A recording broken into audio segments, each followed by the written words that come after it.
কুসুম দোলা কুসুম দোলা। তোমরা কি ব্যস্ত আছো, মানে কোনো বিষয় নিয়ে কথা বলছো? না না না না না, ব্যস্ত কি গো মা, ব্যস্ত আবার কি? তাছাড়া তুমি এখনো কথা কইবে বলতে পারবে নি? কি ভাবো আমাদের মা? মেজো মামু, বলছি যে আমি না একটা কথা তোমাকে বলতে একদম ভুলে গেছি। কি বাবা? কাল না আমার নামে একটা চিঠি এসেছে। চিঠি? কার চিঠি গো?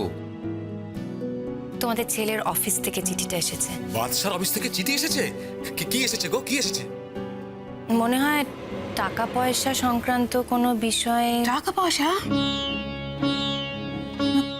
কত টাকা পয়সা কিছু নেকেছে? কিছু কি নেকেছে চিঠিতে? আমি ঠিক ভালো করে পড়িনি। আসলে যে মানুষটার সঙ্গে আমার ঠিক করে আলাপই হলো না, তার টাকা পয়সার বিষয়ে জানতে আমার খুব খারাপ লাগে। এই দেখো, তুমি পরের বাড়ির মেয়ের মতো এমন মাঝে মাঝে কথা কও না, আমি ঠিক বুঝতে পারি না গো। আচ্ছা, সে তো তোমার স্বামী, হ্যাঁ? তাছাড়া যতদিন পাকা খবর কোনো না আসে ততদিন তো সে যে ফিরে আসতে পারে এই ব্যাপারে তো কোনো সন্দেহ নেই। দেখো বৌমা, আগেকার দিনে স্বামী স্ত্রীরা কি দেখাশোনা করে বিয়ে করতো? না, তারা বিয়ের আগে কথা টথা কয়ে তারপর বিয়ে করতো, তা তো না। আমাদের তো সম্বন্ধ হয়েছে, বাড়ি থেকে বিয়ে করেছি, বউকে তো বিয়ের দিনই চিনেছি। তাতে কি আমাদের সম্পর্কটা পাকাপোক্ত হয়নি? হয়েছে। সেসব কথা নয়, আসলে যে স্বামী সে স্বামী, যে স্ত্রী সে স্ত্রী। স্বামী স্ত্রীর সম্পর্ক চিরকালের সম্পর্ক। বড় কথা মা, মা তোমাকে যেতে হবে, কিছু নেকেছে যেতে হবে কি?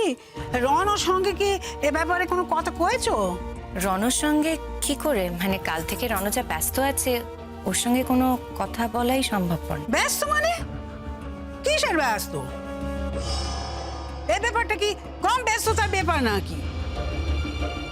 বউ ডাক্তারিতে চানস পেয়েছে তাই বলে বাড়ির সব নিয়ম কানুন সে ভুলে বসে থাকবে, তাতে চলবে না। চানস পেয়েছে ঠিক আছে, বের আগে পরীক্ষা দিয়েছিল, একটা সুযোগ পেয়ে গেছে। বের পরে যে ডাক্তারি পড়তে হবে তার কোনো মানে আছে কি?